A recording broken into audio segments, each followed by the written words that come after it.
करेंगे 31 अगस्त 2023 को honourable supreme court का जो जजमेंट है उसके बारे में।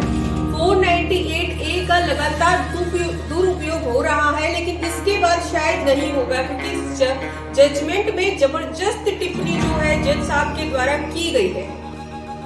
ये केस है मध्य प्रदेश का।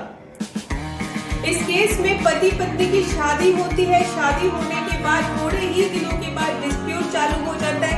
डिस्प्यूट चालू होने के बाद पत्नी के द्वारा जो है 498A3/4 में FIR करवा दी जाती है और इन्वेस्टिगेशन के दौरान जो ससुराल पक्ष वाले थे उनको इंटीरियम बेल मिल जाती है। अब बेल मिलने के बाद जो ससुराल पक्ष था वो मध्य प्रदेश हाई कोर्ट जाता है और इस FIR को क्वेश करने के लिए एप्लीकेशन लगाता है, लेकिन हाई कोर्ट के द्वारा इस एप्लीकेशन को खारिज कर दिया जाता है। उसके बाद जो है सुप्रीम कोर्ट में क्रिमिनल अपील फाइल की जाती है और आर्ग्यूमेंट की जाती है इसी के लिए कि हमें जो है बेल मिलनी चाहिए। इसके बाद जो है सुप्रीम कोर्ट में क्रिमिनल अपील फाइल की जाती है और उसमें कहा जाता है कि किस तरह से क्या सिचुएशन बनी है और आर्ग्यूमेंट की जाती है।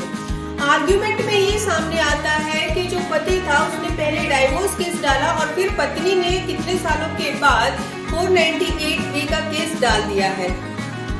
सुप्रीम कोर्ट के द्वारा पूरे फैक्ट्स को ध्यान में रखा जाता है ऑनरेबल सुप्रीम कोर्ट के द्वारा और पता चलता है कि जो ये FIR की गई है वे पर्सनल एनिमिटी के चलते हुए की गई है, यानी कि पर्सनल रंजिश के चलते हुए की गई है। अब इस केस में जो है बहुत सारे सुप्रीम कोर्ट के पहले के जजमेंट्स का भी जिक्र किया जाता है, जिनका जिक्र किया जाता है वो आपको स्क्रीन पर दिख रहे हैं।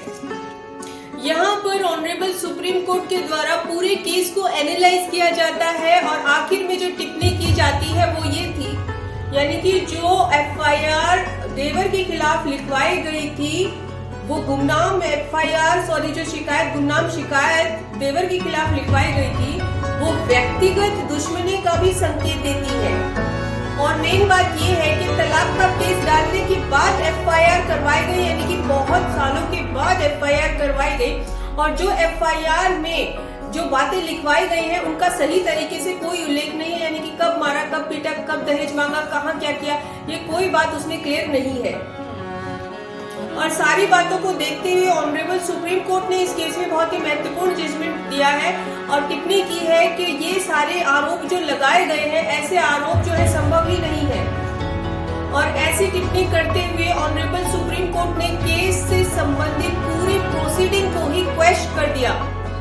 तो आप सभी से निवेदन है, अगर आपके ऊपर भी 498A जैसे केसेस लग रहे हैं और आप सही हैं तो प्लीज हाथ पे हाथ धरकर ना बैठे, अपने लिए लड़े, क्योंकि कई बार ऐसा होता है आप डर जाते हैं और डर के मारे आप केस हार जाते हैं। तो जो सही है कानून उसके साथ है, ऑफकोर्स आपकी भी कानून मदद करेगा। अगर आपका फिर भी कोई सवाल है तो आप हमसे WhatsApp नंबर पर अपॉइंटमेंट लेकर हमसे बात कर सकते हैं। हम आपकी पूरी मदद करने की कोशिश करेंगे। धन्यवाद।